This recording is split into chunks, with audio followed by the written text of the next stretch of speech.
in each of us, we inherit a way of thinking about learning and behavior, and we model in some respects the history of psychology.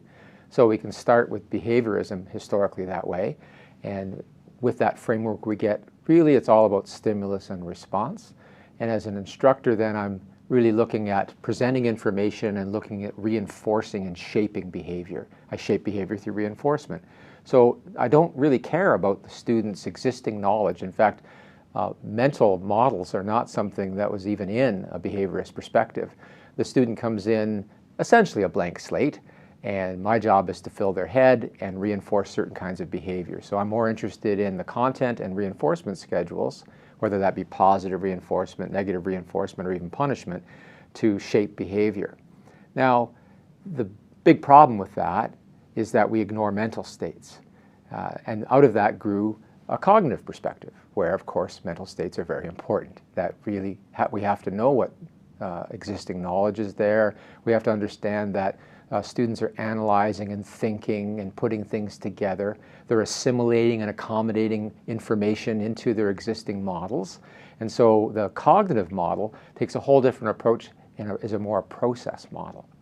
Now, the only addition to that in some respects in the constructivist model is that there's an emphasis on that all of us are always constructing our understanding of the world around us. And so the emphasis gets even stronger on, so what pre-existing knowledge are you bringing into this? And then a lot more focus on problem solving, because it's through that problem solving that you encounter new information and you assimilate and accommodate that new information. So you can see how the constructivist model in its simplest form, this is a very brief summary, built on the cognitive model. Now, it doesn't mean that each of those isn't important to our classrooms. We're going to use them all in our classrooms, and in particular in online learning. Like that in online learning, you're going to be concerned about, for example, even how quickly you give feedback and how you're reinforcing. So if you look at children playing an online game, my wife often jokes that soon we're going to have online games for our taxes, because our kids are growing up thinking everything needs to be fun, including these online tax forms. But you want to be reinforced, and my kids will be doing online learning and they'll show me all the stars they've earned. So that's very behaviorist. But at the same time, if you look at their online learning through games, for example, they're constructing or co-constructing reality. So there's mental processing going on, there's a discovery process going on. So all of those things are interacting in how we would construct an effective online environment.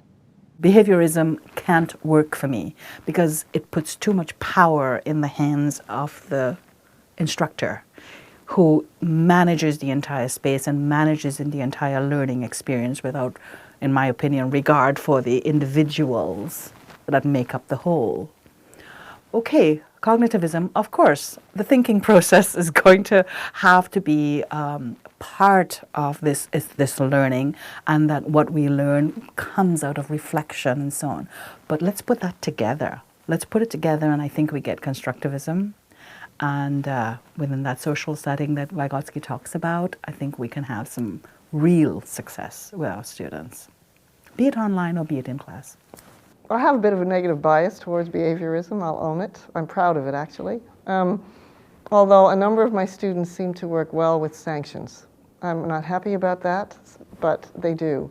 So therefore, I have to revise my own biases, because it's more important for my learners to work in ways that help them than it is for me to be ideologically pure in the creation of my course. So I do have some learners that are definitely reward-focused, grade-focused, outcome-focused, end-goal-focused. They're highly technocentric. And if I don't build in processes that allow them to fulfill those ways of strategizing around what counts as a success for them, then they're not going to be successful in the course. So I build that in, even though ideologically I have some issues with it. Cognitivism is basically the idea that we are active learners, and that we have these cognitive systems that need to be stimulated in order for learning to progress. It's sort of, I think, it has a slightly different viewpoint than the behaviorism school of learning, where you are assuming more of a passive kind of learning in behaviorism.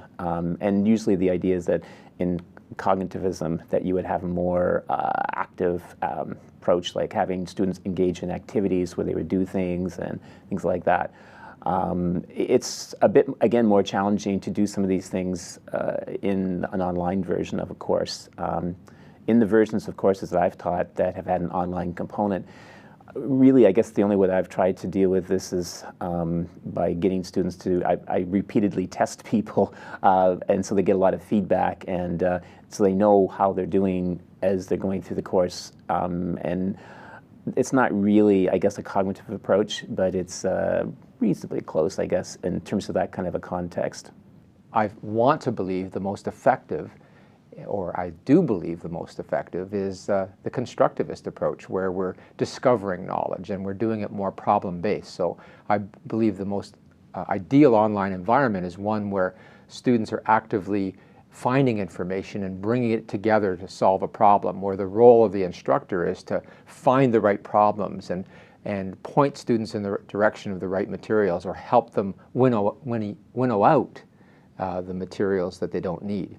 But behaviorist principles are there too, because we'll have an instructional segment in an online course, for example, that may be a lecture, the traditional sage on the stage. Well, you're going to be doing a delivery of content, and that has more in terms of behaviorist principles than necessarily constructivist or cognitivist. All three are going to be alive and well, but I think what the key thing is that we're aware of our assumptions, that when we're designing some materials, we're aware of, am I focused right now on a reinforcement schedule or the type of reinforcer I'm using, or am I setting a problem, or am I trying to get students all in the same place cognitively so that we all have the same background knowledge, or that I'm taking into account background knowledge? So that allows us to see what is it we're actually doing. We can articulate the assumptions from which we're doing our design.